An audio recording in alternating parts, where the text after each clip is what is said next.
आज से ये 5 चीजें करना शुरू कर दो, लोग तुम्हारी इज्जत करना शुरू कर देंगे। पहली चीज, कभी भी बिन बुलाए किसी भी इनविटेशन में मत जाना, यानी बिन बुलाए किसी के मेहमान मत बनना। नंबर 2, बात बात पर हंसी मजाक करना बंद करो। तुम कोई जोकर नहीं हो जो लोगों को हंसाए। नंबर 3, बोलो कम और सुनो ज्यादा। जहां पर जरूरत हो सिर्फ वहीं बोलना। नंबर 4, कभी भी किसी इंसान की हाइट, वेट, कलर, उसकी कदामत, उसकी जिसामत का कभी मजाक मत उड़ाना।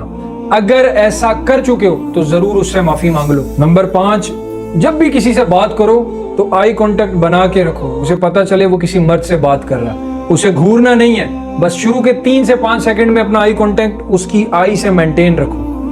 अगर आप चाहते हो कि अपनी जिंदगी में सारी अच्छी अच्छी चीजें सीखते रहो, वैल्यू एडिट करते रहो, तो मेरे चैनल को सब्सक्राइब करो और पेज को फॉलो करो।